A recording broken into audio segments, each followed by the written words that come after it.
Praise the Lord. Hallelujah. സന്തോഷത്തോടെ hallelujah, hallelujah.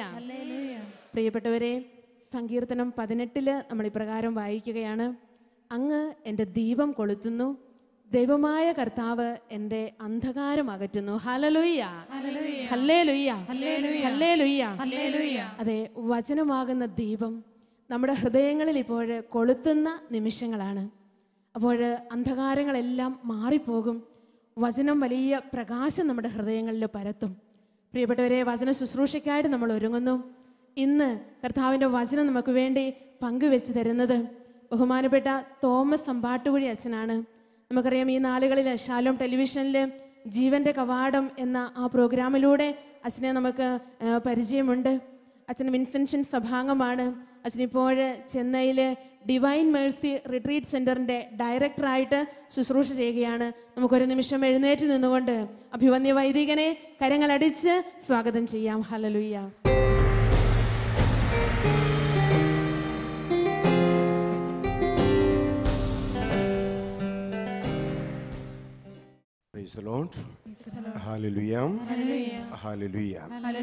ഒരു നിമിഷം കണ്ണുകളടച്ച് ഈ വരുന്ന മണിക്കൂറിൽ കർത്താവ് നമ്മോട് സംസാരിക്കുവാനും കർത്താവ് സംസാരിക്കുന്ന വചനങ്ങൾ ജീവന്റെ വചനങ്ങളായി നമ്മുടെ ഹൃദയങ്ങളിൽ പതിക്കുവാനും ഉരുകുന്ന നമ്മുടെ ജീവിതങ്ങളിലേക്ക്, വേദനിക്കുന്ന മനസ്സിൻ്റെ മേഖലകളിലേക്ക്, കഷ്ടതയേറുന്ന ജീവിതപാതകളിലേക്ക് ദൈവത്തിൻ്റെ ജീവനുള്ള വചനം കടന്നു വന്ന് നമുക്ക് ജീവൻ നൽകുവാൻ ഈ മണിക്കൂറുകളിൽ, ഈ രാത്രിയിൽ കർത്താവ് കൃപ ചൊരിഞ്ഞുകൊണ്ടിരിക്കുന്ന ഈ സമയം, തുടർന്ന് വരുന്ന മണിക്കൂറിലും അതിശക്തമായി അവിടുന്ന് നമ്മുടെ ജീവിതങ്ങളിലേക്ക് കടന്നു വരാൻ വേണ്ടി പ്രാർത്ഥിക്കാം. രണ്ട് കരങ്ങൾ ഉയർത്തിപ്പിടിച്ച് ഈ നിമിഷം നിങ്ങളോട് വചനം പറയുന്ന എന്നെയും കേൾക്കുന്ന നിങ്ങൾ ഓരോരുത്തരെയും ദൈവം ആഗ്രഹിക്കുന്ന വിധത്തിൽ ഈ മണിക്കൂറിൽ നയിക്കുവാൻ വേണ്ടി പ്രാർത്ഥിച്ച് നമുക്ക് സ്തുതിക്കാം. ഹല്ലേലൂയ, ഹല്ലേലൂയ, ഹല്ലേലൂയ, ഹല്ലേലൂയ, ഹല്ലേലൂയ, ഹല്ലേലൂയ, ഹല്ലേലൂയ, ഹല്ലേലൂയ, ഹല്ലേലൂയ, ഹല്ലേലൂയ,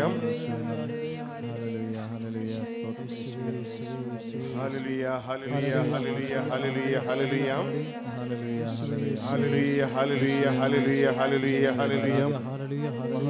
യേശുവേ നന്ദി, യേശുവേ നന്ദി, യേശുവേ സ്തോത്രം. കർത്താവേ നന്ദി. നന്മ നിറഞ്ഞ മറിയമേ സുസ്തി, കർത്താവ് അങ്ങയോടുകൂടെ സ്ത്രീകൾ അങ്ങ് അനുഗ്രഹിക്കപ്പെട്ടവളാകുന്നു, അങ്ങയുടെ ഉദരത്തിന്റെ ഫലമായി ഈശോ അനുഗ്രഹിക്കപ്പെട്ടവനാകുന്നു.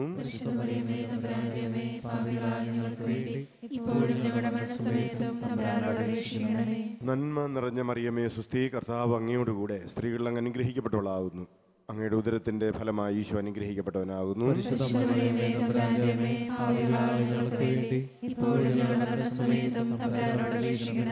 നന്മ നിറഞ്ഞ മറിയമേ സുസ്തി, കർത്താവ് അങ്ങയോടുകൂടെ സ്ത്രീകൾ അങ്ങ് അനുഗ്രഹിക്കപ്പെട്ടവളാകുന്നു, അങ്ങയുടെ ഉദരത്തിന്റെ ഫലമായി ഈശോ അനുഗ്രഹിക്കപ്പെട്ടവനാകുന്നു.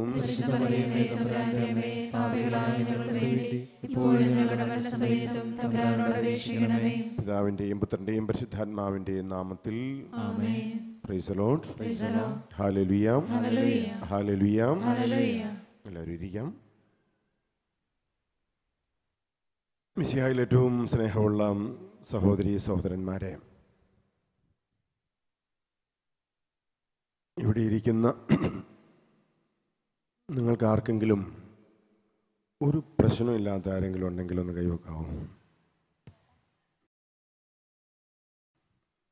എല്ലാവരും വേണേൽ ഒന്ന് പുറകോട്ടൊക്കെ തിരിഞ്ഞ് നോക്കുന്നത് നല്ലതാണ്. ആരെങ്കിലും കൈപൊക്കിയിട്ടുണ്ടോ എന്നൊക്കെ അറിയാം.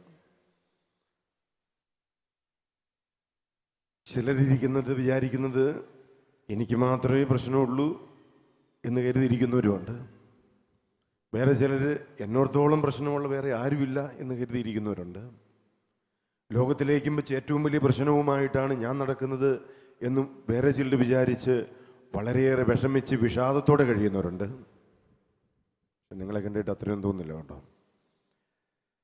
പക്ഷെ നമ്മളെയൊക്കെ ജീവിതത്തിലേക്ക് ഓരോരോ പ്രശ്നങ്ങൾ വരുമ്പോൾ, പ്രതിസന്ധികൾ വരുമ്പോൾ, നമ്മൾ ആഗ്രഹിക്കുന്നത് പോലെ കാര്യങ്ങൾ നടക്കാതെ വരുമ്പോൾ നമ്മളെയൊക്കെ പിടിച്ചു കുലുക്കുന്ന, മനസ്സിനെ ഒത്തിരിയേറെ വിഷാദത്തിലേക്ക് നയിക്കുന്ന, ഭയത്തിലേക്ക് നയിക്കുന്ന അവസരങ്ങൾ പലതുണ്ട്.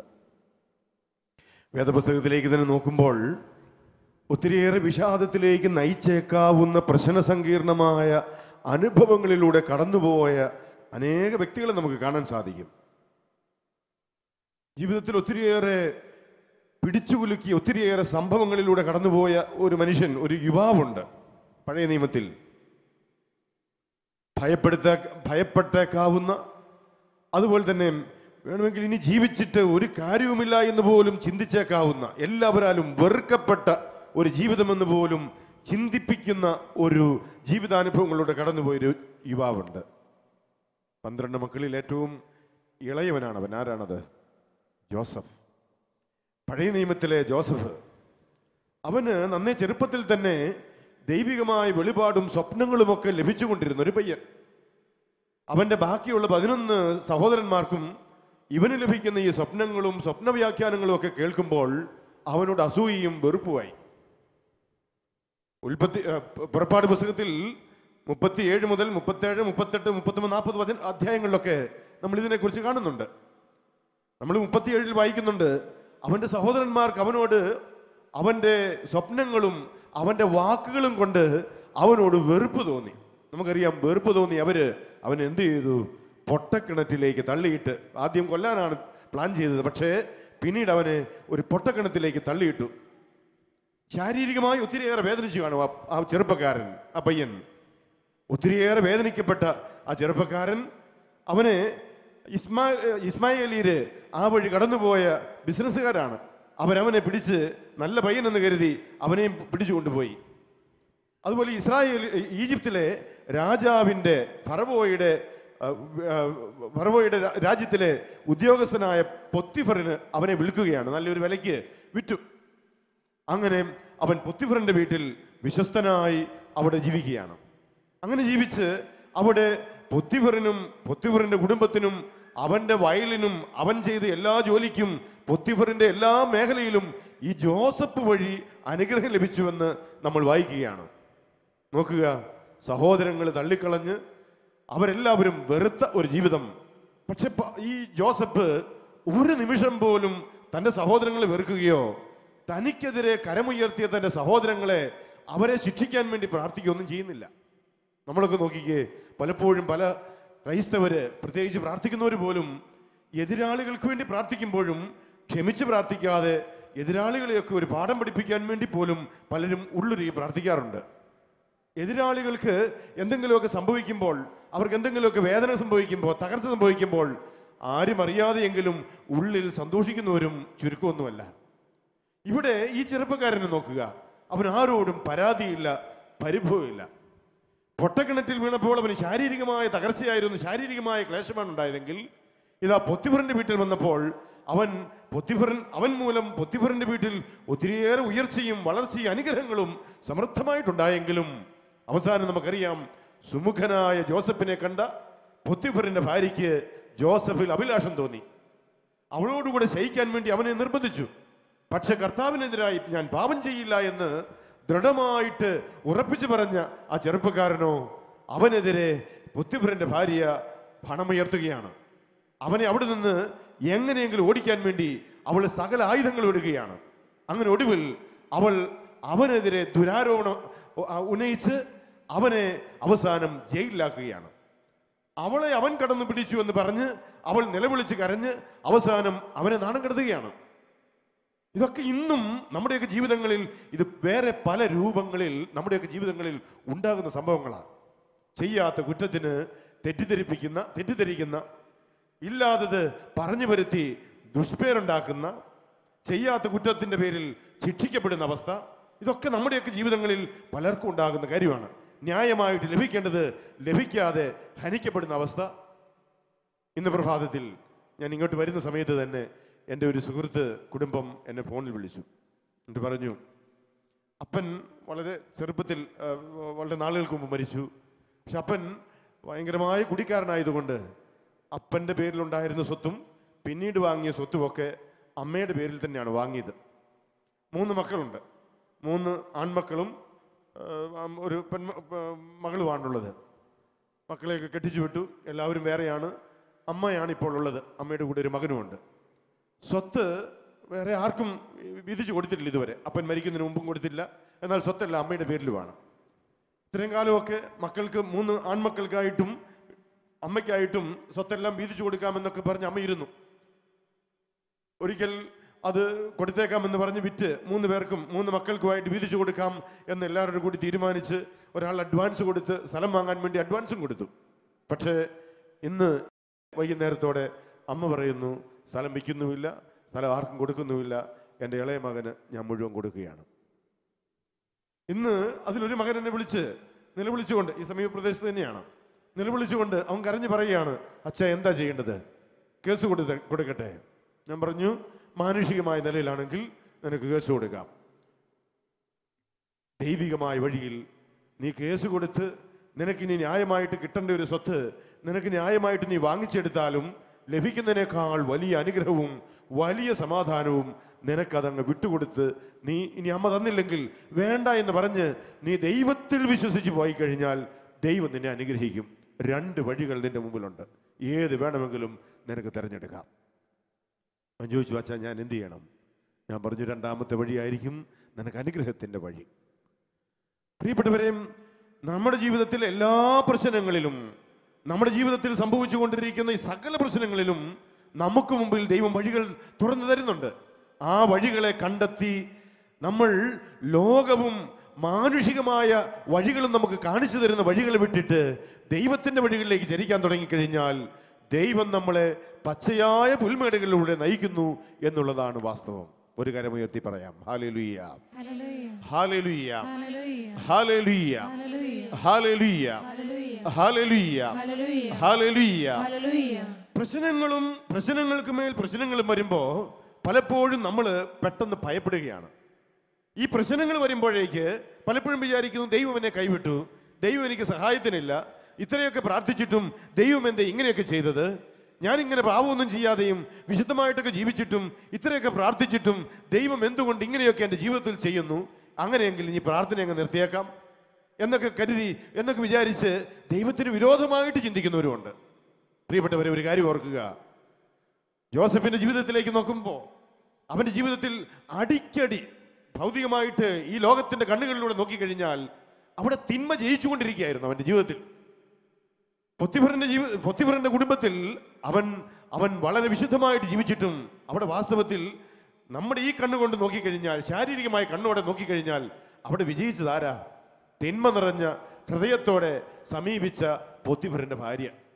അവൾ വിചാരിച്ച പോലെ കാര്യങ്ങൾ നടന്നു. പക്ഷേ നമുക്കറിയാം, ദൈവത്തിന്റെ വഴികൾക്ക് വേണ്ടി, ദൈവം പ്രവർത്തിക്കാൻ വേണ്ടി ഇടം കൊടുത്ത, സമയം കൊടുത്ത യോസഫിന്റെ ജീവിതത്തിൽ ദൈവം പിന്നീട് അത്ഭുതകരമായി പ്രവർത്തിക്കുന്നത് നമുക്ക് കാണാൻ സാധിക്കുന്നു. ഹല്ലേലൂയ. നമ്മൾ ഇന്ന് ഓർത്ത് നോക്കിക്കേ, നമ്മുടെ ജീവിതത്തിൽ ദൈവത്തിന് പ്രവർത്തിക്കാൻ നമ്മൾ ഇന്ന് അവസരം കൊടുക്കുന്നുണ്ടോ, ഇടം കൊടുക്കുന്നുണ്ടോ, സ്ഥലം കൊടുക്കുന്നുണ്ടോ? പലപ്പോഴും ദൈവത്തിന് പ്രവർത്തിക്കേണ്ട സ്ഥലത്ത് ആ സമയത്ത് നമ്മൾ തന്നെ ഇടപെട്ട്, നമ്മൾ തന്നെ ഭയപ്പെട്ട്, നമ്മൾ തന്നെ ആകുലപ്പെട്ട് ദൈവത്തിന് പ്രവർത്തിക്കാനുള്ള സമയവും ദൈവത്തിന് പ്രവർത്തിക്കാനുള്ള സ്ഥലവും ഇല്ലാതാക്കുക. അതുകൊണ്ട് എന്ത് സംഭവിക്കുന്നു? ദൈവം നമ്മുടെ ജീവിതങ്ങളിലേക്ക് ഇറങ്ങി വന്ന് ദൈവം നമ്മുടെ ജീവിതങ്ങളിൽ പ്രവർത്തിക്കേണ്ട ആ സാഹചര്യത്തിൽ ദൈവത്തിന് പ്രവർത്തിക്കാൻ പറ്റാതെ പോവുക.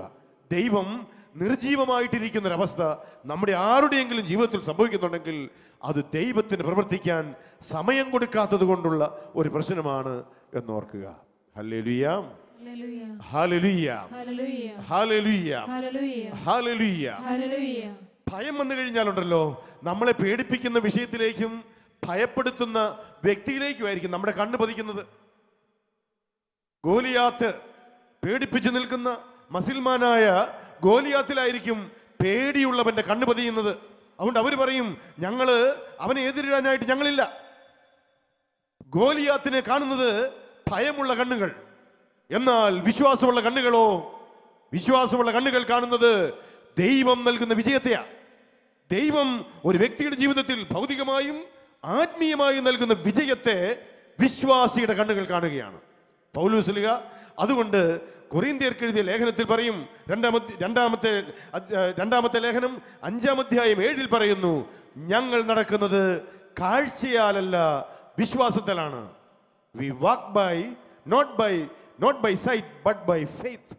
ഞങ്ങൾ നടക്കുന്നത് കാഴ്ചയാലല്ല, ഈ കണ്ണുകൾ കൊണ്ടല്ല, പിന്നെയോ വിശ്വാസത്താലാണ്. വിശ്വാസത്താൽ നമ്മളൊക്കെ നടക്കാൻ ദൈവം നമ്മളെ വിളിക്കുകയാണ്. പലപ്പോഴും പലരും ഈ ഭയപ്പെട്ടത് കൊണ്ട് തന്നെ എന്ത് സംഭവിക്കുന്നു? പിശാചിന് അവരുടെ ജീവിതത്തിലേക്ക് പ്രവേശിക്കാനായിട്ട് നല്ലൊരു ഹൈവേ തെളിഞ്ഞു കിട്ടുകയാണ്. നമ്മുടെയൊക്കെ ജീവിതത്തിലേക്ക് പൈശാചിക ശക്തിക്ക് കടന്നു വരാനുള്ള ഒരു വഴിയാണ് ഭയപ്പെടുന്ന മനസ്സ് എന്ന് പറയുന്നത്. ഭയമുണ്ടോ? ഇവിടെ ഇരിക്കുന്ന എത്ര പേർക്ക്, വചനം കേട്ടുകൊണ്ടിരിക്കുന്ന എത്ര പേർക്ക് ഭയമുണ്ട്? ആരും കൈവെക്കുന്നില്ല. കൈവെക്കാൻ പോലും പേടിയാണെന്നർത്ഥം.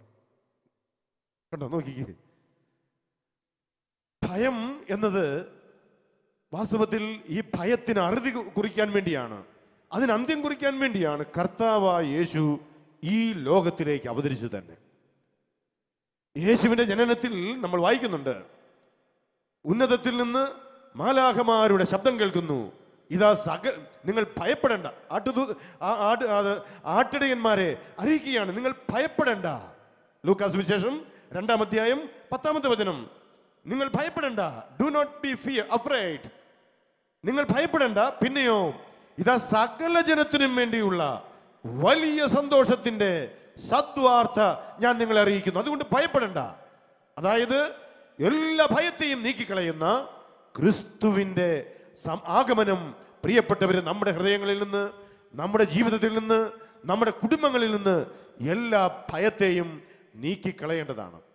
ഹല്ലേലൂയ, ഹല്ലേലൂയ, ഹല്ലേലൂയ, ഹല്ലേലൂയ, ഹല്ലേലൂയ, ഹല്ലേലൂയ, ഹല്ലേലൂയ.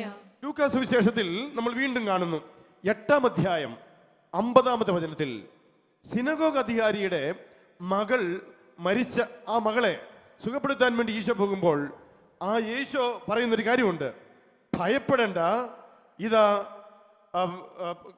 വിശ്വസിക്കുക മാത്രം ചെയ്യുക, അവൾ സുഖം പ്രാപിക്കും. നോക്കുക, കർത്താവ് പറയാണ്, ഭയപ്പെടേണ്ട, വിശ്വസിക്കുക മാത്രം ചെയ്യുക, അവൾ സുഖം പ്രാപിക്കും. ഭയത്തിന്റെ ഓപ്പോസിറ്റ് ആയിട്ട് വാക്കെന്നാ? അഭയമാണ്. അഭയം ദൈവത്തിൽ അഭയം തേടുന്നതാണ്. അഭയം, നിർഭയത്വം എന്ന് പറഞ്ഞാൽ ഭയത്തിന് നേരെ ഓപ്പോസിറ്റ് ആയിട്ടുള്ള അഭയം. അഭയം, ഭയമില്ലാത്ത അവസ്ഥയെന്നും പറയാം. ദൈവത്തിൽ അഭയം തേടുന്ന, ദൈവത്തിൽ വിശ്വസിക്കുന്ന ഒരു വ്യക്തിയിൽ നിന്ന് യഥാർത്ഥത്തിൽ സകല ഭയങ്ങളും വിട്ടുപോവുകയാണ്. എല്ലാ ഭയങ്ങളും വിട്ടകലും ദൈവത്തിൽ ഒരു വ്യക്തി യഥാർത്ഥത്തിൽ വിശ്വസിക്കാൻ ആരംഭിക്കുമ്പോൾ. നമ്മൾ ഏതാനും ചില തത്വ സംഹിതകളിലോ ആശയങ്ങളിലോ ഒന്നും വിശ്വസിക്കുന്നത് മാത്രമല്ല, പിന്നെയോ യേശുക്രിസ്തു എന്ന വ്യക്തിയിൽ നീ പൂർണ്ണമായി വിശ്വസിച്ച് നിന്നെ തന്നെ പൂർണ്ണമായി നീ സമർപ്പിക്കാൻ തുടങ്ങുമ്പോൾ നിന്റെ ജീവിതത്തിൽ വലിയ ശക്തി കടന്നു വരികയാണ്. ഹല്ലേലൂയ. ഭയപ്പെടുന്ന ആർക്കും വേണമെങ്കിൽ പരിശോധിച്ച് നേടിയെടുക്കാവുന്ന ഒരു കാര്യമാണിത്.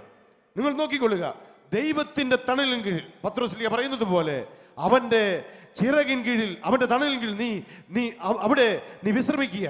നീ അവന്റെ തണലിൻ കീഴിലേക്ക് നീ കയറി നിൽക്കുക. നീ അവിടെ നിനക്ക് നിന്റെ എല്ലാ ഉത്കണ്ഠകളും മാറിപ്പോകും. സകല ഉത്കണ്ഠകളെയും മാറ്റിക്കളയുന്ന ആ ദൈവികമായ അഭയം നീ നേടിയെടുക്കുക.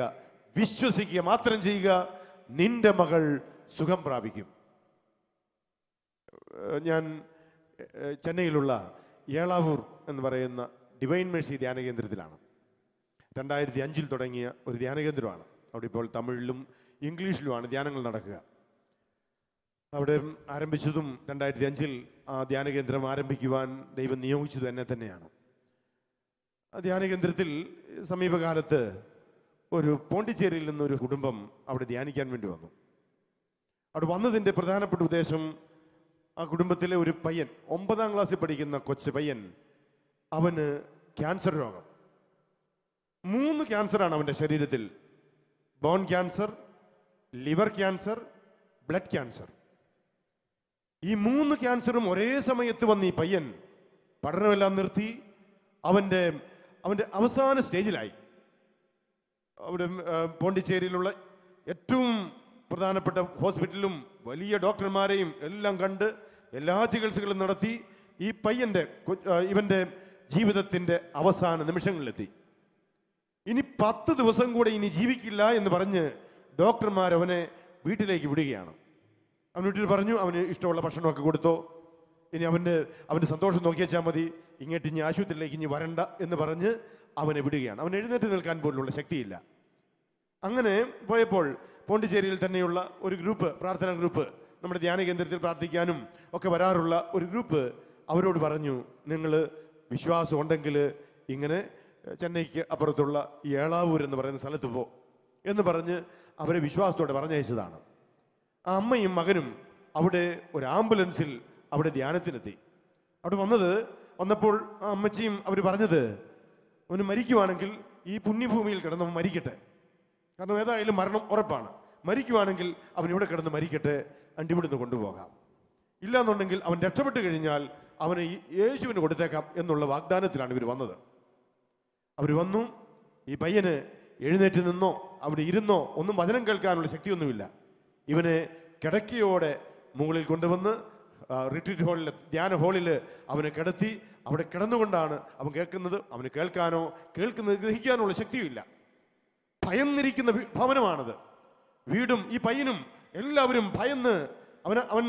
അവൻ പറയുന്നത്, മരിക്കാറായ സമയത്ത് ഇനി മരണം ഉറപ്പാന്ന് അറിഞ്ഞപ്പോഴേക്ക് അവൻ അല്പം ശക്തിയുള്ള സമയത്ത്, അത്രയും വിശ്വാസമുള്ളവന് അവൻ TV-യും അതുപോലെ സിനിമയെല്ലാം വാങ്ങിച്ചിട്ട് കണ്ടോണ്ടിരിക്കുകയായിരുന്നു.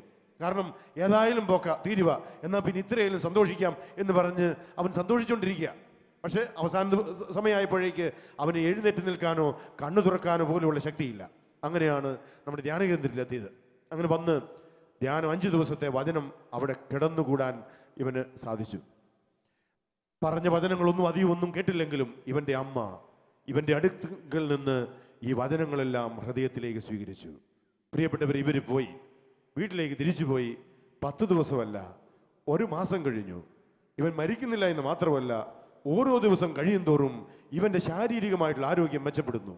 ഇവർ പോയി പരിശോധന നടത്തിയപ്പോൾ ഇവന്റെ ശരീരത്തിൽ ക്യാൻസർ ഒന്നുമില്ല എന്ന് മെഡിക്കൽ റിപ്പോർട്ട്. കരങ്ങളടിച്ച് ദൈവത്തെ മഹത്വപ്പെടുത്താം. Hallelujah, hallelujah. വിശ്വാസമായില്ല അവർക്ക്. കാരണം വന്നു, ഇങ്ങനെ റിപ്പോർട്ട് വന്നെങ്കിലും ഈ പയ്യനോ ഇവന്റെ മാതാപിതാക്കൾക്ക് വിശ്വസിക്കാൻ പറ്റിയില്ല.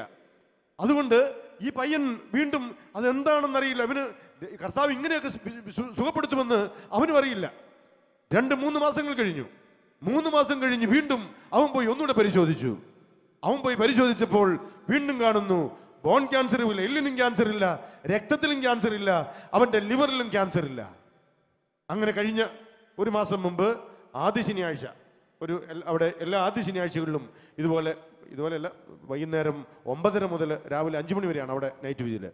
അങ്ങനെ നൈറ്റ് വിജിലിൽ രാത്രി പ്രാർത്ഥനയിൽ ഇവനും കുടുംബവും അവിടെ വന്ന് സാക്ഷ്യപ്പെടുത്തുകയാണ്. കഴിഞ്ഞ മാസത്തിലെ ആദ്യ ശനിയാഴ്ച അവനിപ്പോൾ പഠിക്കാൻ ആരംഭിച്ചു കഴിഞ്ഞു. നീ ഭയപ്പെടേണ്ട, വിശ്വസിക്കുക മാത്രം ചെയ്യുക, അവൾ സുഖം പ്രാപിക്കും. സിനഗോഗ് അധികാരിയുടെ മകൾ മരിച്ചുവെന്ന് അവൾ ഭയപ്പെട്ടിരുന്ന ആ കുട്ടിയുടെ അപ്പനോടും കുടുംബാംഗങ്ങളോടും ഈശോ പറഞ്ഞ വാക്കുകളാണ്. ഭയം ഇന്ന് നമ്മെ ഒത്തിരിയേറെ കശക്കേറിയുന്നുണ്ട്. അനേക കുടുംബങ്ങളെ ഇന്ന് നശിപ്പിക്കുന്നുണ്ട്. കടമേറുമ്പോൾ, രോഗം വരുമ്പോൾ, പെട്ടെന്ന് തന്നെ ഒന്നുമില്ലാതെ സമാധാനമായിട്ടിരുന്ന കുടുംബത്തിൽ ഇതാ പെട്ടെന്നൊരു രോഗം വന്നപ്പോൾ കുടുംബത്തിന്റെ സ്വസ്ഥതയെല്ലാം നശിച്ചു. ഭയം മനസ്സിനെ ഗ്രസിക്കുകയാണ്. അതുകൊണ്ട് പ്രിയപ്പെട്ടവരെ, ഇന്ന് ദൈവത്തിന്റെ ആത്മാവ് നമ്മളെ അറിയിക്കുകയാണ്, നമ്മളോട് പറയുകയാണ്, നിങ്ങൾ ഭയപ്പെടേണ്ട, നിങ്ങൾ ദൈവത്തിൽ വിശ്വസിക്കുക മാത്രം ചെയ്യുക. അപ്പോഴോ ദൈവം നിങ്ങളുടെ ജീവിതത്തിൽ ചെയ്യാൻ ആഗ്രഹിക്കുന്നതെല്ലാം അവൻ ചെയ്തുകൊള്ളും. ഹല്ലേലൂയ, ഹല്ലേലൂയ, ഹല്ലേലൂയ, ഹല്ലേലൂയ, ഹല്ലേലൂയ, ഹല്ലേലൂയ, ഹല്ലേലൂയ. ദൈവത്തിൽ ആശ്രയിക്കുന്ന ഒരു വ്യക്തി, ഒരു മകൻ, ഒരു മകൾ, അവളുടെ ജീവിതത്തെ നയിക്കുന്നതും അവരുടെ ജീവിതത്തെ സംരക്ഷിക്കുന്നതും ദൈവത്തിന്റെ ദൂതന്മാരാണ് എന്ന് പ്രശ്നസങ്കീർണമായ നിമിഷങ്ങളിൽ നമ്മൾ വിശ്വസിക്കണം. പലപ്പോഴും വലിയ ഭക്തന്മാർ പോലും പ്രശ്നങ്ങളൊക്കെ അങ്ങ് അധികരിച്ചു കഴിയുമ്പോൾ പലരും വിശ്വാസമൊക്കെ മാറ്റി പലപ്പോഴും നിരീശ്വരായ പലരെയും നമുക്കറിയാം, എനിക്കും അറിയാം.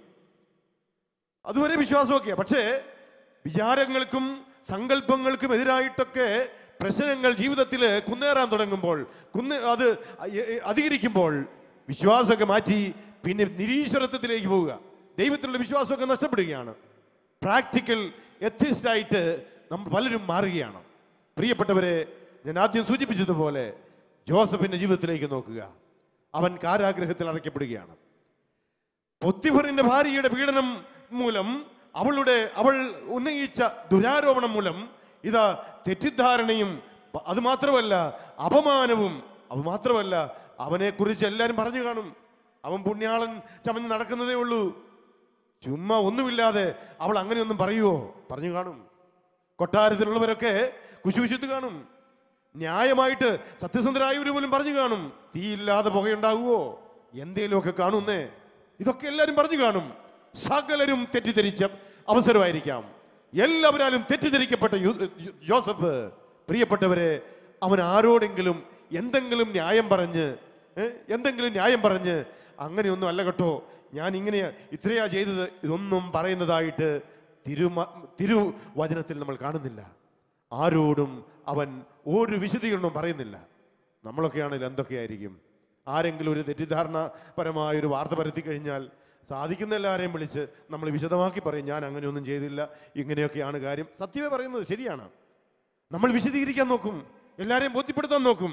നമ്മൾ തെറ്റ് ചെയ്തില്ല എന്ന് മറ്റുള്ളവരെ കാണിക്കാൻ വേണ്ടി, അവരെ അത് ബോധ്യപ്പെടുത്താൻ വേണ്ടി എത്രയോ ശ്രമങ്ങൾ നമ്മൾ നടത്തും.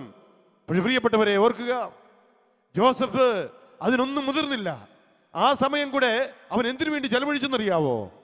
അതുകൂടെ അവൻ ദൈവത്തിന് പ്രവർത്തിക്കാനുള്ള സ്ഥലവും ദൈവത്തിന് പ്രവർത്തിക്കാനുള്ള സമയമായിട്ട് അവൻ അത് സമർപ്പിക്കുകയാണ്.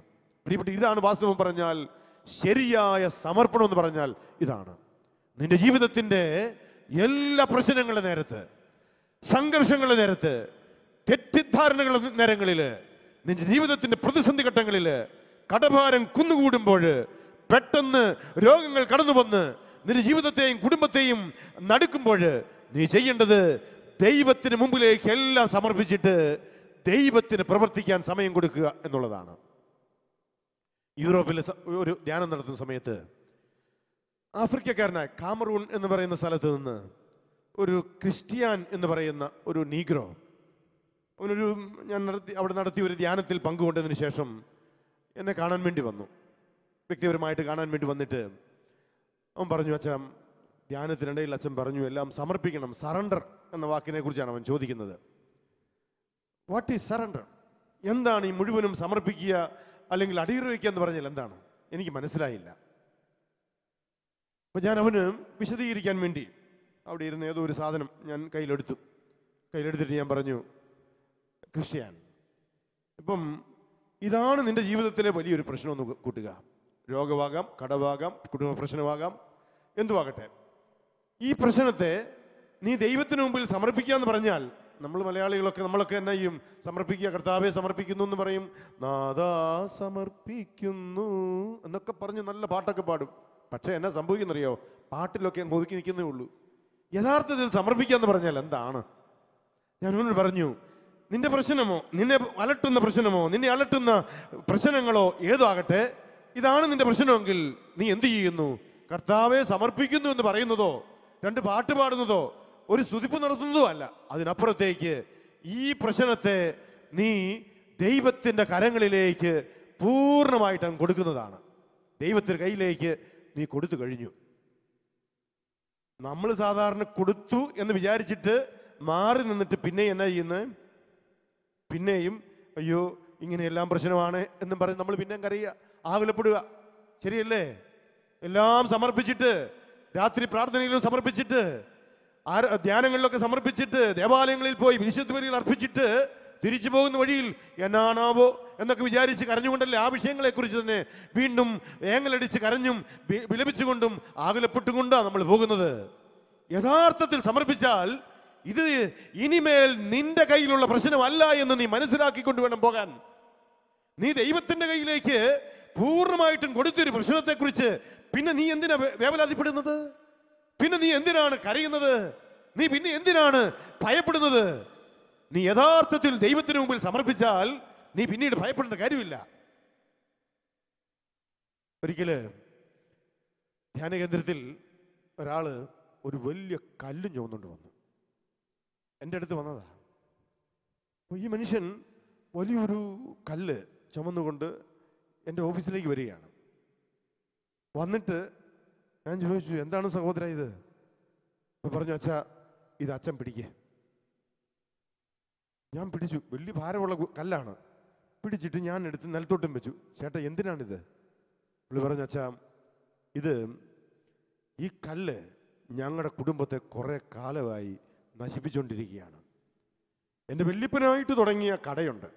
പക്ഷേ ആ കാലം മുതൽ കട ഇപ്പോഴും ഉണ്ട്. പക്ഷെ ഇപ്പം ഞാനായിട്ട് അത് പൂട്ടിക്കളഞ്ഞു. അവസാനം അത് ഞങ്ങൾക്കൊരു ഗതിയുമില്ല.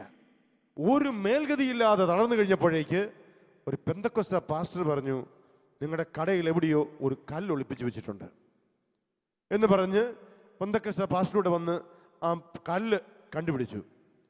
അപ്പം കല്ല് കണ്ടുപിടിച്ചിട്ട് പാസ്റ്റർ പറഞ്ഞു, ഈ കല്ലാണ് നിങ്ങൾക്ക് ഗതിയില്ലാതെ പോകുന്നതിൻ്റെ പ്രധാനപ്പെട്ട കാരണം. ആരോ മന്ത്രവാദം ചെയ്ത് വെച്ചിരിക്കുന്നൊരു കല്ലാണിത്. അപ്പം ഈ ചേട്ടൻ പറഞ്ഞു, എന്നാൽ പാസ്റ്ററെ കല്ലങ്ങ് കൊണ്ടുപോയിക്കോളാവോ? പാസ്റ്റർ പറഞ്ഞു, കൊണ്ടുപോകാമെന്ന് പറഞ്ഞു.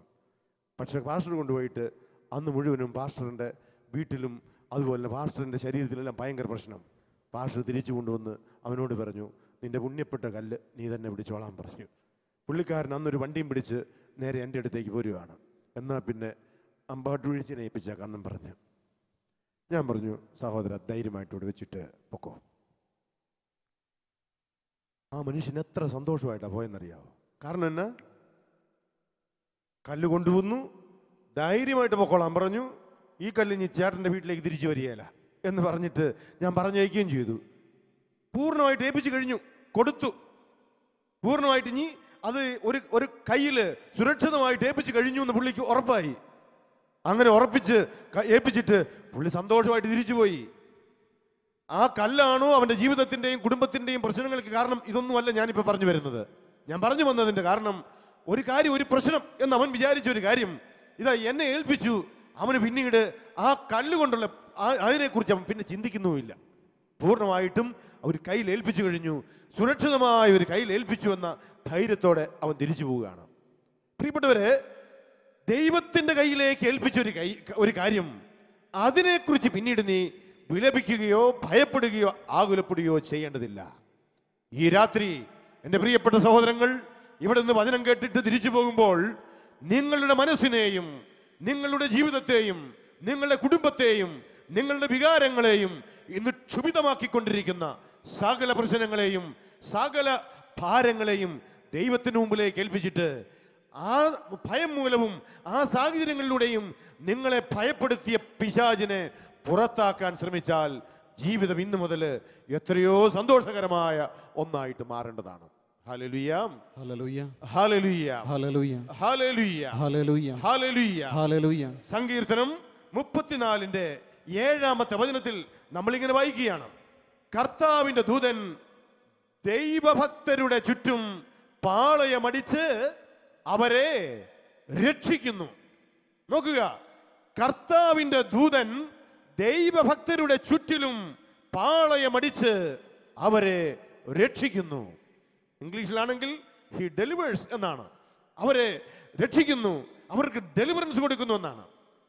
ദൈവത്തിന്റെ ഭക്തന്മാരുടെ ചുറ്റിലും ദൈവത്തിന്റെ ദൂതന്മാര് ചുറ്റിലും കാവലായി നിന്ന് അവർക്ക് സംരക്ഷണം നൽകുന്നു, വിടുതൽ നൽകുന്നു, രക്ഷിക്കുകയാണ് ചെയ്യുന്നത്. ഈ അനുഭവം നമുക്ക് എത്രയോ ശക്തമായിട്ട് നൽകാനായിട്ട് നമുക്ക് എത്രയോ വഴികളുണ്ടെന്നറിയാവോ? ക്രൈസ്തവരെ സംബന്ധിച്ച്, പ്രത്യേകിച്ച് കത്തോലിക്കരെ സംബന്ധിച്ച്, കത്തോലിക്ക മതവിശ്വാസികളെ സംബന്ധിച്ചും ഈ കൂദാശകളും പരിശുദ്ധ ജപമാലയും ഒക്കെ വഴി വലിയ സംരക്ഷണം നമുക്ക് ലഭിക്കുന്നുണ്ട്.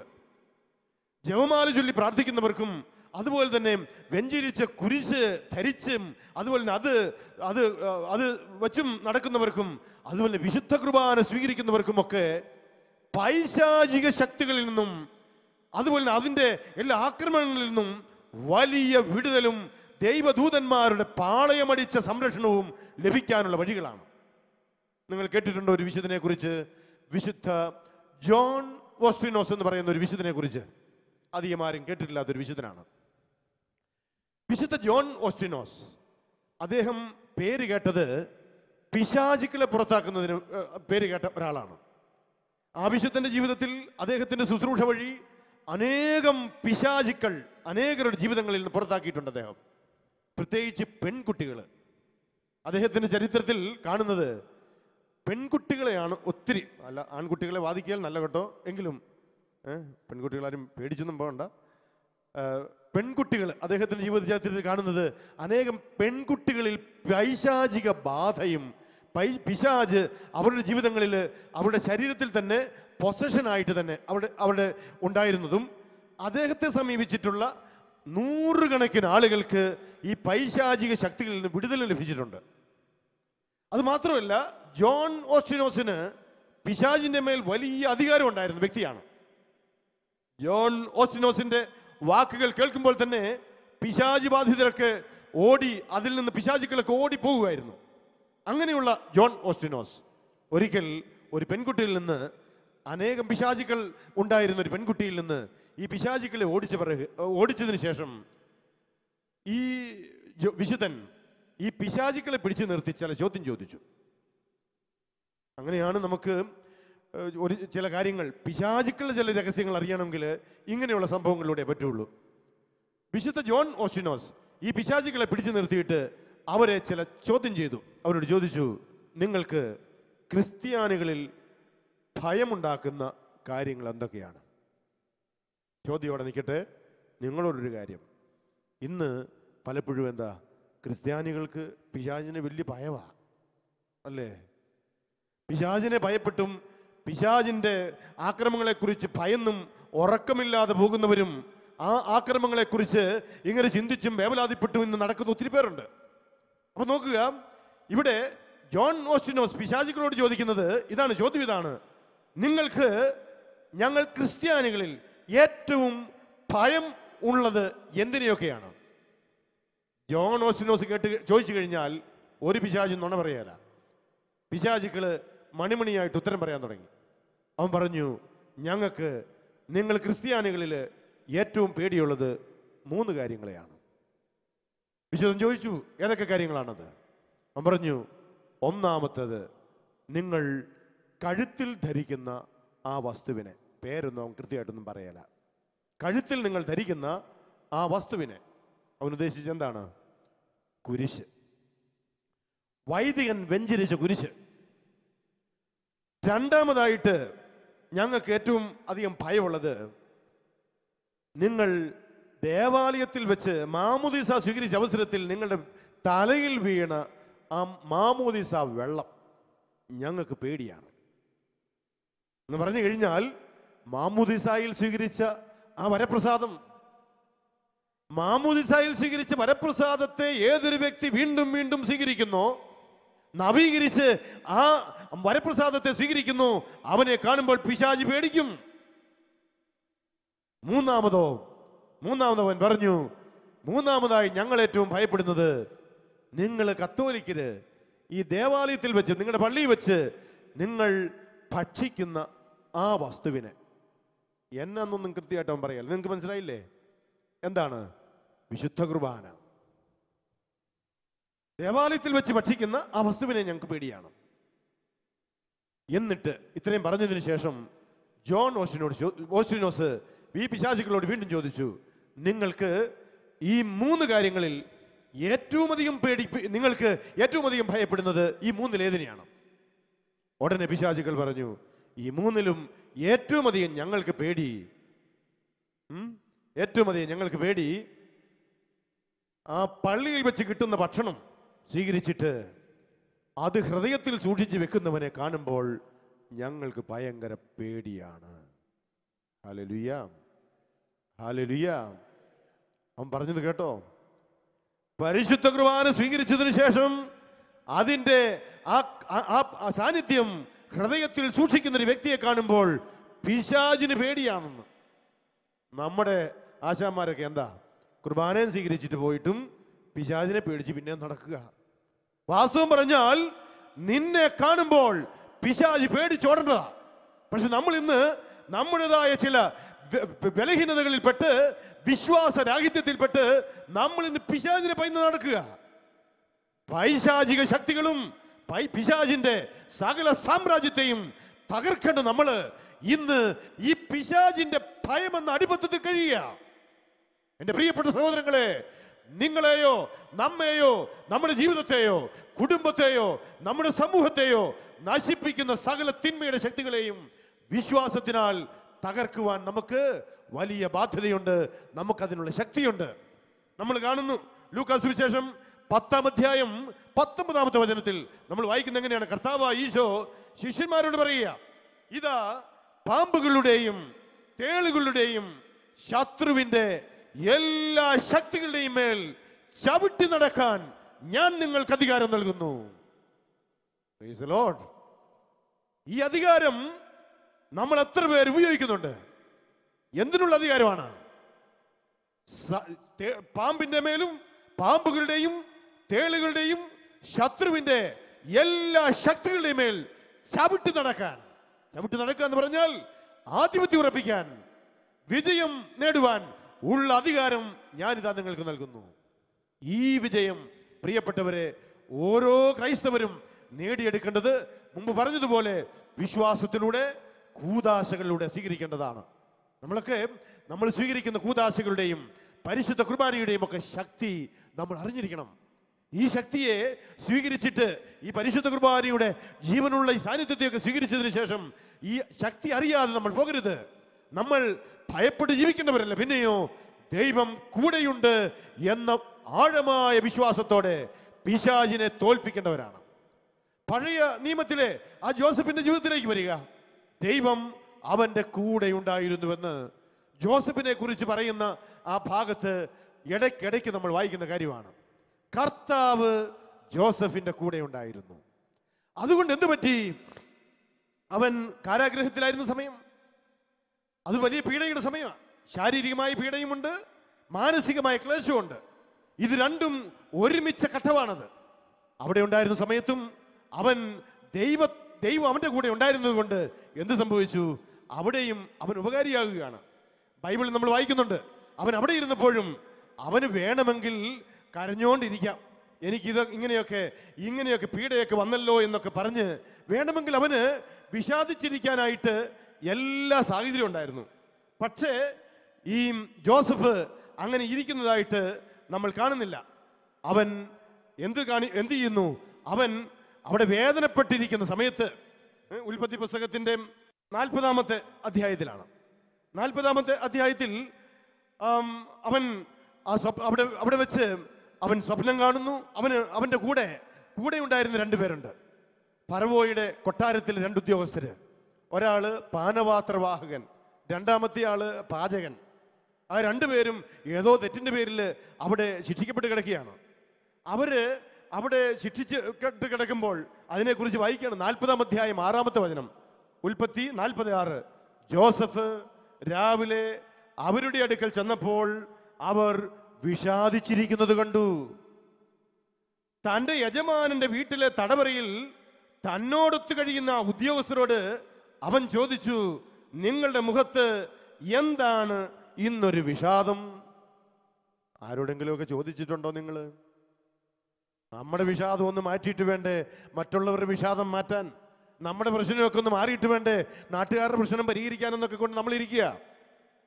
ഇവിടെ നോക്കിക്കേ, ജോസഫ് അവൻ ഒത്തിരിയേറെ വേദനയും വിഷാദിക്കാനുള്ള എല്ലാ സാഹചര്യങ്ങളും അവനുണ്ട്. ഇവരെക്കാളൊക്കെ ഒത്തിരിയേറെ അപമാനപ്പെട്ട ജീവിതവുമായിട്ട് ഈ തടവറയിൽ കഴിയുന്നവനാണ് ജോസഫ്. പക്ഷെ ജോസഫോ ഇവിടെ വായിക്കുകയാണ്, അവൻ തന്നോടൊപ്പം വേദനപ്പെട്ട് കഴിഞ്ഞ തന്റെ യജമാനന്റെ വീട്ടിലെ തടവറയിൽ തന്നോടൊത്ത് കഴിഞ്ഞിരുന്ന ആ തടവുകാരോട് അവൻ ചോദിക്കുകയാണ്, നിങ്ങളുടെ മുഖത്ത് എന്താണ് ഇന്നൊരു വിഷാദം? ഒന്ന് ചോദിക്കണം. വീട്ടിൽ ചെന്ന് ഭാര്യയോട്, എന്താണ് മകളെ നിന്റെ മുഖത്തൊരു വിഷാദം? ഭർത്താവിന് ജോലി സ്ഥലത്തെ ടെൻഷനും അല്ലെങ്കിൽ ബിസിനസ് നടത്തുന്നതിന്റെ പ്രശ്നങ്ങളൊക്കെ കാണും. എങ്കിലും നിന്റെ ഭാര്യയുടെ മുഖത്തെ വേദന, ആ വിഷാദം ഒന്ന് കണ്ട് മനസ്സിലാക്കാൻ പറ്റണം. ഭാര്യയ്ക്ക് ഒത്തിരിയേറെ കുടുംബത്തിന്റെ ഉത്തരവാദിത്തങ്ങളും വിഷമങ്ങളും കഷ്ടങ്ങളും ഒക്കെ ഉണ്ടാകും. പക്ഷേ ഭർത്താവിന്റെ വേദന കാണുമ്പോൾ ആ വേദന ചോദിക്കാൻ, ഇന്നെന്താ നിന്റെ വിഷമമെന്ന് ചോദിക്കാൻ പറ്റണം. പ്രിയപ്പെട്ടവരെ, ഈ പരസ്പരമുള്ള ഈ മനസ്സിലാക്കൽ നമ്മുടെ ജീവിതത്തിൻ്റെ ഒത്തിരിയേറെ ഭാരങ്ങളെ ഇല്ലാതാക്കും. ജോസഫിന് വേണമെങ്കിൽ സ്വന്തം വിഷാദങ്ങളിലേക്കും സ്വന്തം കഷ്ടങ്ങളിലേക്കും സ്വന്തം കണ്ണീരിലേക്കുമൊക്കെ തിരിഞ്ഞ് അവിടെ ഇരുന്നാൽ മതിയായിരുന്നു. പക്ഷേ തടവറയിലിരുന്നപ്പോഴും ജോസഫ് സഹതടവുകാരുടെ വിഷാദങ്ങളിലേക്ക് അവൻ കടന്നു ചെന്ന് ചോദിക്കുകയാണ്, എന്താ നിങ്ങളുടെ വിഷമം?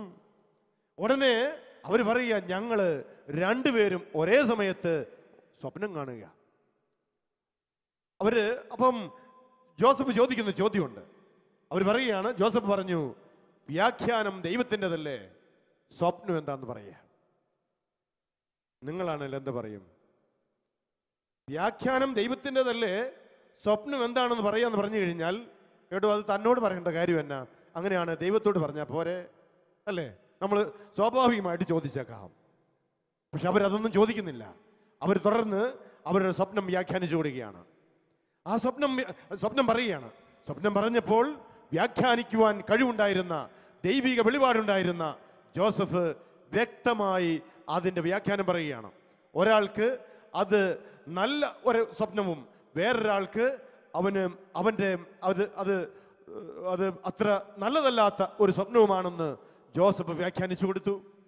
ഒരാൾക്ക് 3 ദിവസം കഴിയുമ്പോൾ അവൻ്റെ ശിക്ഷാ കാലാവധി കഴിഞ്ഞ് അവനെ രാജാവ് തൻ്റെ കൊട്ടാരത്തിലേക്ക്, പാനപാത്രവാഹകനെ തൊഴിലിലേക്ക്, അവൻ്റെ ജോലിയിലേക്ക് തിരിച്ചെടുക്കുമെന്നാണ് ആ സ്വപ്നത്തിൻ്റെ അർത്ഥമെന്ന് പാനപാത്രവാഹകനോട് പറഞ്ഞു. മറ്റേ അപ്പക്കാരനോട് പറഞ്ഞു, പാചകക്കാരനോട് പറഞ്ഞു, നീ 3 ദിവസം കഴിയുമ്പോൾ നിന്നെ തൂക്കിലേറ്റി നിന്റെ ജീവിതം അവസാനിക്കാൻ പോകുന്നു. സ്വപ്നം രണ്ടും വ്യക്തമായിട്ട് അവൻ പറഞ്ഞു കൊടുത്തിട്ട് പാനപാത്രവാഹകനോട് ജോസഫ് പറഞ്ഞൊരു കാര്യമുണ്ട്. ജോസഫിനറിയാം അവൻ ഇനി രാജാവിൻ്റെ സന്നിധിയിലേക്കാണ് പോകുന്നത്. രാജകൊട്ടാരത്തിൽ അവൻ ജോലി കിട്ടും. അങ്ങനെ ചെന്ന് കഴിയുമ്പോൾ നീ എന്നെ കൂടെ ഓർക്കണം. നീ ചെന്ന് കഴിയുമ്പം എന്നെയും ഈ തടവറയിൽ നിന്ന് പെട്ടെന്ന് തന്നെ ഒന്ന് മോചിക്കാനായിട്ട് എന്തെങ്കിലുമൊക്കെ ശുപാർശയൊക്കെ ചെയ്ത് എന്നെ നീ ഒന്ന് സഹായിച്ചേക്കണം കേട്ടോ. ഈ സ്വപ്നമൊക്കെ നിനക്ക് വ്യാഖ്യാനിച്ചു തന്നെ എന്നെ നീ മറക്കരുത് എന്നൊരു അപേക്ഷ. നമുക്കറിയാം, തുടർന്ന് വായിക്കുന്നു, 3 ദിവസം കഴിഞ്ഞപ്പോൾ ഒരാളെ രാജാവ് വധിക്കുകയാണ്. പാനപാത്രവാഹകനെ അവന് ശിക്ഷ ഇളച്ചു കൊടുത്ത് അവനെ വീണ്ടും കൊട്ടാരത്തിലേക്ക് അവനെ ജോലിക്ക് തിരിച്ചെടുക്കുകയും ചെയ്തു. പക്ഷെ നമ്മൾ കാണുന്നു ഒരു വേദനാജനമായ കാര്യമാണ്. ഈ പാനപാത്രവാഹകൻ അവൻ ജോസഫിന്റെ അപേക്ഷയും മറന്നു, അപേക്ഷകനെയും മറന്നു, അപേക്ഷയും മറന്നു, രണ്ടും മറന്നു കളഞ്ഞു. ഇവിടെ നമ്മൾ ഓർക്കുക, നമ്മൾ പലപ്പോഴും എന്താണെന്നറിയാമോ, മാനുഷികമായ കരങ്ങളും മാനുഷികമായ സഹായവും ഒക്കെ പലപ്പോഴും പ്രതീക്ഷിച്ചിരിക്കും. അത് പ്രതീക്ഷിച്ച് ദൈവത്തിന്റെ സഹായവും ദൈവകരങ്ങളും ഒക്കെ നമ്മൾ മറന്നു കളയും. പക്ഷെ ജോസഫ് മാനുഷികമായിട്ട് അത്രയും പറഞ്ഞെങ്കിലും ഇവന്റെ സഹായം നോക്കി അവൻ ഇരുന്നില്ല. ദൈവത്തിനൊരു സമയമുണ്ടെന്ന് ജോസഫിനറിയാം. 2 വർഷങ്ങൾ കഴിഞ്ഞു. ഇതാ അവിടെ പിന്നീട് ദൈവത്തിന്റെ സമയം അവന് സമാഗതമായി. അവന് വിടുതൽ കിട്ടുകയാണ്. അവൻ രാജകൊട്ടാരത്തിൽ വീണ്ടും അവൻ ഭരണാധികാരിയായി അവൻ നിയമിക്കപ്പെടുന്നത് നമ്മൾ കാണുന്നുണ്ട്. ഈജിപ്തിലെ ഏറ്റവും വലിയ ഭരണാധികാരിയായി ജോസഫ് അധികാരമേൽക്കുന്നതും അവനെ വെറുത്തുതള്ളി എല്ലാവർക്കും അവൻ ഉപകാരിയായി മാറുന്നതുമൊക്കെ ഉൽപ്പത്തി പുസ്തകത്തിൽ നമ്മൾ വായിക്കുകയാണ്. പ്രിയപ്പെട്ടവരെ, ഭയപ്പെടുത്തുന്ന സകല മേഖലകളിലേക്കും യേശുവിനെ ക്ഷണിക്കണം നമ്മൾ. ഭയമെന്നത്, ഭയത്തിൻ്റെ എല്ലാ മേഖലകളിലേക്കും യേശുവിനെ ക്ഷണിക്കുക. ക്രിസ്തു കടന്നു വന്ന് ആ ഭയങ്ങളെയെല്ലാം നീക്കിക്കളഞ്ഞ് നിർഭയത്വത്തിന്റെ ക്രിസ്തീയ ജീവിതം നയിക്കാൻ അവിടുന്ന് നമ്മളെ ക്ഷണിക്കുകയാണ്. ഹല്ലേലൂയ, ഹല്ലേലൂയ, ഹല്ലേലൂയ. ഒരു കരമുയർത്തി ഹല്ലേലൂയ, ഹല്ലേലൂയ, ഹല്ലേലൂയ, ഹല്ലേലൂയ. കണ്ണുകൾ അടച്ച് ഒരു കരമുയർത്തി ഇങ്ങനെ പ്രാർത്ഥിക്കാം. കർത്താവായ ഈശോയേ, കാരുണ്യവാനായ ദൈവമേ, ഭയത്തെ നീക്കുവാൻ വേണ്ടി ഈ ലോകത്തിൽ അവതരിച്ച രക്ഷകനായ യേശുവേ, എന്റെ ജീവിതത്തിലും എന്റെ കുടുംബത്തിലുമുള്ള ഭയപ്പെടുത്തുന്ന സകല മേഖലകളിലേക്ക് അവിടുന്ന് രക്ഷകനായി കടന്നു വരണമേ. Hallelujah, hallelujah, Hallelujah. Hallelujah. Hallelujah. Hallelujah. Hallelujah. Hallelujah. Hallelujah. Hallelujah. Hallelujah. Hallelujah. Hallelujah. Hallelujah. Hallelujah. Hallelujah. Hallelujah. Hallelujah. Hallelujah. പ്രിയപ്പെട്ടവരെ, ഭയത്തിന്റെ ദുരാരൂപിയുണ്ട്. ഒരു ചില വ്യക്തികളെ വളരെ അസാധാരണമായ ഒരു വിധത്തിലുള്ള ഭയം അവരെ അലട്ടിക്കൊണ്ട് ആ ഭയത്തിന്റെ അടിമത്തത്തിൽ കഴിയുന്നവരുണ്ടാകാം. അങ്ങനെയുള്ള ഭയങ്ങളിൽ നിന്ന് ഒരു വിടുതൽ ലഭിക്കേണ്ടതുണ്ട്, ഡെലിവറൻസ് കിട്ടേണ്ടതുണ്ട്. നമ്മൾ ആരാധന നേരത്തിൽ നമ്മൾ ഇതിനു വേണ്ടി പ്രത്യേകം പ്രാർത്ഥിക്കും. തീർച്ചയായിട്ടും ഭയപ്പെടുത്തുന്ന മേഖലകളിൽ നിന്ന് പിശാച് നമ്മളെ വിടുവിക്കാൻ ആഗ്രഹിക്കുന്നു. പിശാചിന്റെ അടിമത്തത്തിൽ നിന്ന് ദൈവം നമ്മെ വിടുവിക്കാനായിട്ട് ദൈവം ആഗ്രഹിക്കുന്നു. പിശാചിന് കടന്നു വരാനായിട്ട് ഞാൻ ആദ്യം സൂചിപ്പിച്ചതുപോലെ കടന്നു വരാനുള്ള ഒരു നല്ലൊരു വഴിയാണ് ഭയപ്പെടുന്ന മനസ്സ്. അത് ഏത് വിധത്തിലുള്ള ഭയമാകട്ടെ, ഏത് വിധത്തിലുള്ള ഭയമായിരുന്നാലും ശരി, അപ്രകാരമുള്ള ഒരു മനസ്സെന്ന് പറയുന്നത് പിശാചിന് കടന്നു വരാനുള്ള ഒരു വഴിയാണ്. അതുകൊണ്ടാണ് നമ്മൾ വായിക്കുന്നു, തിമോത്തിക്ക് എഴുതിയ 2-ാമത്തെ ലേഖനത്തിൽ പൗലോസ് അപ്പോസ്തലൻ ഇങ്ങനെ എഴുതുകയാണ്. 1-ാം അധ്യായം 7-ാമത്തെ വചനം, ഭീരുത്വത്തിന്റെ ആത്മാവിനെ അല്ല നിങ്ങൾക്ക് ദൈവം നിങ്ങൾക്ക് നൽകിയിരിക്കുന്നത്, പിന്നെയോ സ്നേഹത്തിന്റെ, ശക്തിയുടെ, ആത്മനിയന്ത്രണത്തിന്റെ ആത്മാവിനെയാണ്. ശക്തിയുടെ ആത്മാവ്. ഈ ശക്തി എന്നത് ഒരു മനഃശാസ്ത്രപരമായ മനസ്സിന്റെ ശക്തിയല്ല, അതിനേക്കാളേറെ വിശ്വാസത്തിന്റെ ശക്തിയാണ്. ഇന്ന് ഒത്തിരി പേര് മരിക്കുന്നത് പോലും പേടിച്ചിട്ട് മരിക്കുന്നതാ. വിഷചികിത്സകരുടെ ഒരു മീറ്റിംഗില് ഇന്ത്യയിലെ മുഴുവനുള്ള എല്ലാ വിഷചികിത്സകരുടെ ഒരു മീറ്റിംഗ് ഒരിക്കൽ കൊച്ചിയിൽ വെച്ച് നടത്തിയപ്പോൾ അവര് ആ ഒരു മീറ്റിംഗിന്റെ അവസാനം അവര് അഭിപ്രായപ്പെട്ട ഒരു കാര്യം ഇതാണ്: പാമ്പ് കടിച്ച 70% ആളുകളും പാമ്പ് കടിച്ച് മരിക്കുന്നവരിൽ 70% ആളുകളും മരിക്കേണ്ടവരല്ല എന്നാണ്. പിന്നെയോ അവരൊക്കെ മരിക്കാൻ കാരണം പേടിയാണ്. പേടിച്ച് മരിക്കുന്നവരാണ് അധികവും.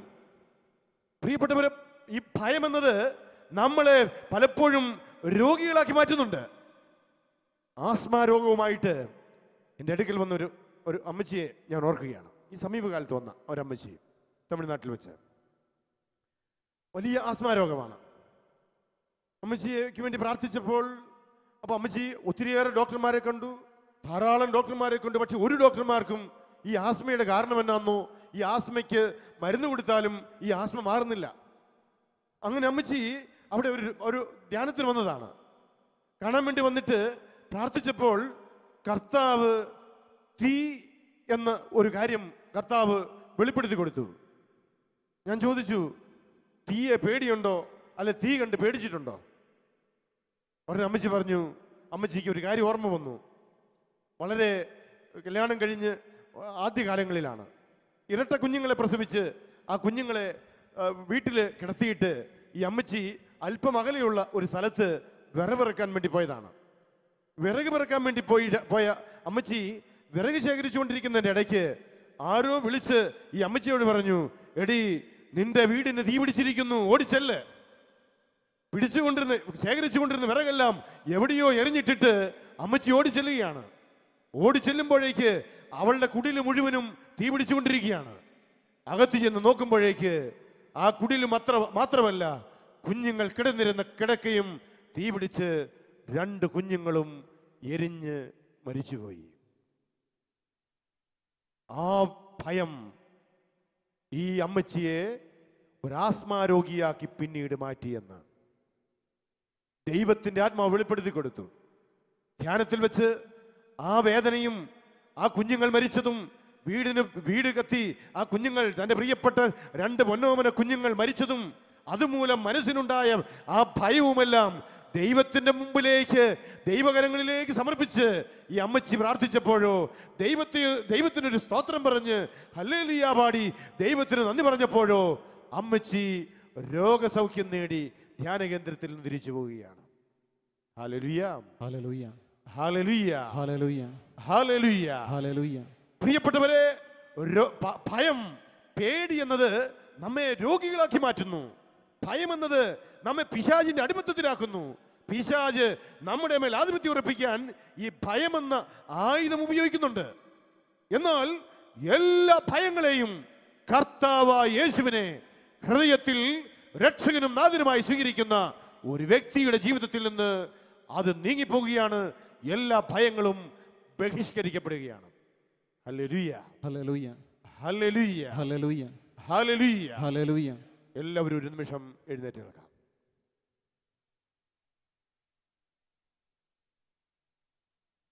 കണ്ണുകളടച്ച് രണ്ട് കരങ്ങൾ ഉയർത്തിപ്പിടിച്ച് നിങ്ങളുടെ മനസ്സിനെയും ഇതോടൊപ്പം ഉയർത്തിപ്പിടിക്കുക. കരങ്ങൾ ഉയർത്തുമ്പോൾ നിന്റെ മനസ്സിന്റെ മേഖലയിലെ എല്ലാ ഭയത്തെയും, സകല വിധത്തിലുള്ള ഭയത്തെയും, ഭയപ്പെടുത്തുന്ന നിന്റെ ജീവിത പ്രശ്നങ്ങളെയും കഴിഞ്ഞകാല ഓർമ്മകളെല്ലാം യേശുവിൻ്റെ മുമ്പിലേക്ക് ഇപ്പോൾ സമർപ്പിക്കുക. ഭയപ്പെടാവുന്ന, വിഷാദിച്ചിരിക്കാവുന്ന പ്രശ്നങ്ങളുടെ മധ്യത്തിൽ ജോസഫ് നിർഭയനായി അവൻ ജീവിച്ചെങ്കിൽ ഇന്നോ രക്ഷകനെ കാണുവാനും രക്ഷകനെ സ്വീകരിക്കാനും യേശുവേ എന്ന് വിളിക്കാനും ഭാഗ്യം ലഭിച്ച പുതിയ നിയമതലമുറയായ നമുക്ക് ഈ നിമിഷം കരങ്ങൾ ഉയർത്തി കണ്ണുകളടച്ച് യേശുവെ വിളിച്ച്, യേശുനാമത്തെ വിളിച്ച് അവിടുത്തെ ആരാധിക്കാം, സ്തുതിക്കാം. യേശുവേ നന്ദി. ഹല്ലേലൂയ, ഹല്ലേലൂയ, ഹല്ലേലൂയ, ഹല്ലേലൂയ, ഹല്ലേലൂയ, ഹല്ലേലൂയ, ഹല്ലേലൂയ, ഹല്ലേലൂയ, ഹല്ലേലൂയ, ഹല്ലേലൂയ, ഹല്ലേലൂയ, ഹല്ലേലൂയ, ഹല്ലേലൂയ, ഹല്ലേലൂയ, ഹല്ലേലൂയ, ഹല്ലേലൂയ, ഹല്ലേലൂയ, ഹല്ലേലൂയ, ഹല്ലേലൂയ. യേശുവേ നന്ദി, യേശുവേ നന്ദി. ഹല്ലേലൂയ, ഹല്ലേലൂയ, ഹല്ലേലൂയ, ഹല്ലേലൂയ, ഹല്ലേലൂയ, ഹല്ലേലൂയ, ഹല്ലേലൂയ. Praise the Lord. Hallelujah. Hallelujah. Hallelujah. Hallelujah. Hallelujah. കരമുയർത്തി ഹല്ലേലൂയ, Hallelujah. ഹല്ലേലൂയ, Hallelujah. എല്ലാവരും ഹല്ലേലൂയ, Hallelujah. ഹല്ലേലൂയ, Hallelujah. ഹല്ലേലൂയ, Hallelujah. ഹല്ലേലൂയ. Hallelujah. കർത്താവായ യേശുവേ, കർത്താവായ യേശുവേ, എന്നെ പൂർണ്ണമായി, എന്റെ കുടുംബത്തെ, എന്റെ പ്രിയപ്പെട്ടവരെ പൂർണ്ണമായി ഞാൻ അങ്ങേക്ക് സമർപ്പിക്കുന്നു. എന്നെ ഭയപ്പെടുത്തുന്ന സകലതിനെയും അങ്ങേ കരങ്ങളിലേക്ക് ഞാൻ അടിയറവ് വയ്ക്കുന്നു. ഹല്ലേലൂയ, ഹല്ലേലൂയ, ഹല്ലേലൂയ, ഹല്ലേലൂയ, ഹല്ലേലൂയ, ഹല്ലേലൂയ.